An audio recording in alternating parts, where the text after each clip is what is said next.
Welcome to our Saints Media Lab Newsreel magazine for the second term in 2019. We hope you enjoy our reporting about many of this term's events, and in case you would like to comment or make a suggestion, just email saintsmedialab@gmail.com. Now to our first newsreel of the term. The old sporting rivalry between St. John's and St. George's College at Harare seemed to have started as soon as St. John's had their first form intake in the middle of the 80s. Then in 1990 came the first time the rugby first teams clashed. At that time it was a one-sided affair with St. George's winning 20-3. But for the last 30 years it has been developed into a much more competitive and very popular event, which includes most of the team sports that are played in the winter term. On Saturday, the 18th of May, the highly anticipated games between St. George's and St. John's College occurred. This is one of the biggest sporting and social events in Harare. You could see many old boys from both schools intertwined with a large crowd of people gathering on the St. John's fields. St. George's College was fired up from Friday's tight loss in the first team hockey game, where we went down by 1-0. So, the first team football vowed to make up for this and was passionately supported by their fans. The team did not disappoint and managed to set up their star striker Ryan Eliam 3 times, so he got his second hat-trick of the season. The crowd got really excited early in the day, and the game ended 3-1 for Saints. Then in the afternoon, the crowd swelled even more as it was time for the traditional first-team rugby game. After the usual rituals, the game started with energy and passion. Pushed forward by an excited crowd, the St. George's team slowly got the upper hand, but in the end, St. George's managed to come out with a winning score of 38-29. That was a great day, and St. John's proved again what a worthy rival they are for our sports teams. So the second term began on a really high note for our sports teams, and we know that there is more to come. When the Makabarara family in 2013 started the Hammer and Tongues Invitational Under-20 football tournament at St. George's College, little did we know that it would grow into one of the biggest national youth football tournaments with participants from trust, mission, and government schools. This year, even the Minister of Primary and Secondary Education, Professor Paul Mavima, came to visit the St. George's Sports Grounds for this event. And our football first team was eager to play against the best teams in the country. 25 football first teams from all across the country competed on the weekend of the 24th of May in the Hammer and Tongues Invitational. This has become one of the most important events on the national youth football calendar, and even celebrities like Charles Mabika got involved. Invitational soccer tournament. There was quite a lot of media attention throughout the tournament, and most of the games were streamed online. Our St. George's first team started well. Their counter-attacking tactics were implemented with great effect, and they went straight through to the quarter-final. Here they lost to a stubborn Missouri high school team on penalties. The final saw an intense game between Peterhouse and St. Ignatius. The St. Ignatius goalkeeper saved several good chances and then became the hero and player of the tournament when he saved the decisive penalty for St. Ignatius College. One can clearly see how helpful such sponsorship is to advance sport at the college. And sport at St. George's has developed some great athletes. This term saw a visit by a former St. George's student who has become one of the world's best triple jumpers and who was enjoying a study leave at home in Zimbabwe from his Texas University. My name is Chengetama Kaya. I was a St. George's student since Form 1 up to Upper 6, and I'm a triple jumper. St. George's has brought me it's been a family here. So everything I do, I just want to represent St. George's College. Recently, I jumped 17 meters 13, which qualified me for the World Senior Championships in Doha. And that puts me number 12 in the world right now. When I was looking for scholarships, I was jumping 15 meters 65, and most schools didn't really want me. But TCU told me that they would make me improve and jump 16 meters. Then that was in lower 6. Then I jumped 60 meters 30 in upper 6. Then all the schools wanted me. But I decided to go to TCU because they wanted me when I wasn't really good. Just being from a Christian background and a Jesuit school, I've learned that everything I do, God has to be in it. The main thing that has been pushing me forward. Whenever I feel down, I just pray. Chingatai Mapai is now very close in qualifying for the 2020 Olympic Games, and we wish him the best in that endeavor. As for the Stanford competition for music in first term, the second term sees another National Institute of Allied Arts Festival, the speech and drama competition. And for a long time, St. George's sent some of the very competent entries to compete. This year was no different.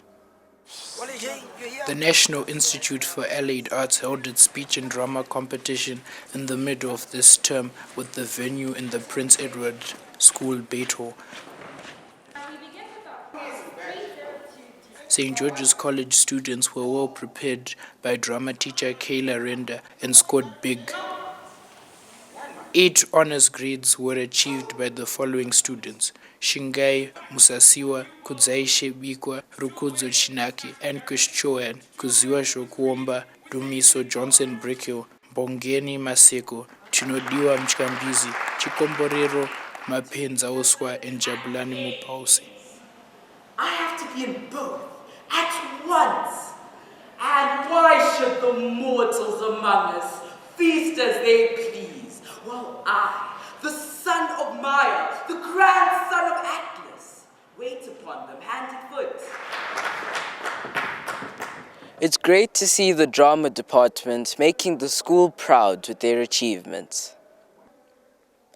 But of course, school life at St. George's is not about sports and cultural activities only, but centers on a busy academic schedule. And the second term has one of the first highlights of the year for this academic program, the mock exams. Our next newsreel looks at this yearly exercise.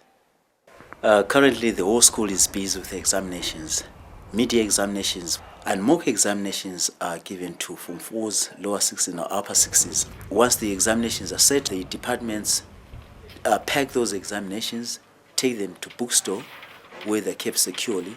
Then after that, the papers are dispatched to invigilators on exam day, and when they've been written by candidates, they're then given back to the departments to mark. At the moment, our candidates are still finishing syllabuses.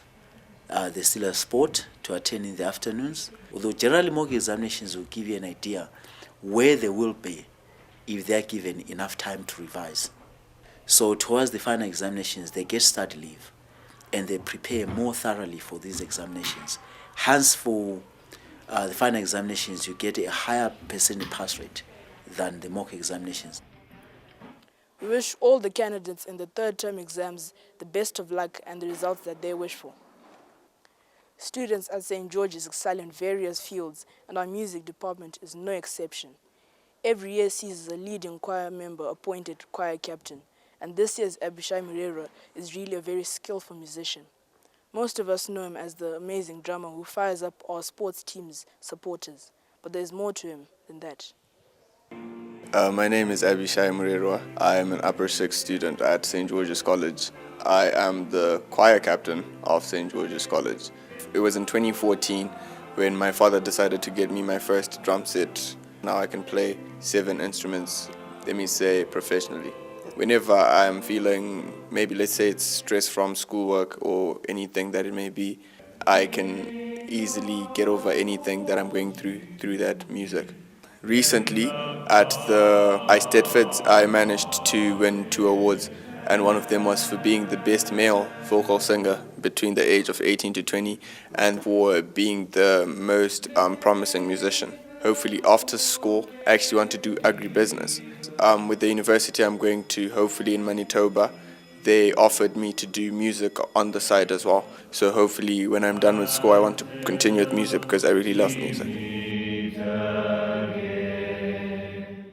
With the abundance of talent in our music department, this year it was even decided that for the first time we have a choir captain plus a music captain. And we'll bring you a portrait of the music captain at a later stage.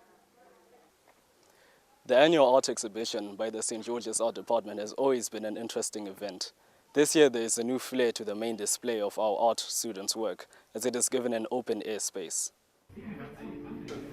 St. George's annual art exhibition has for the first time moved from the school's Loyola Hall to the Art Squad, an open space square right at the school's art studios. A wide and interesting selection of artworks by students from all age groups was on display. For the senior students, there was some impressive artwork from last year exhibited, as much of this year's work is currently kept safe to be used soon for the upcoming Cambridge exams. The work of the junior students, which can be found on the other side of the exhibition, is actually current work and shows exactly where the students are right now in the development of their artistic skills. Head of the art department, Ms. Murombedzi, plans to establish the art squad as a regular outdoor exhibition and studio space for various uses in the arts department. As you can see, we are ready to give you reports on such events and new developments at our school, and are happy to continue next term, and hope you will continue to watch our news productions.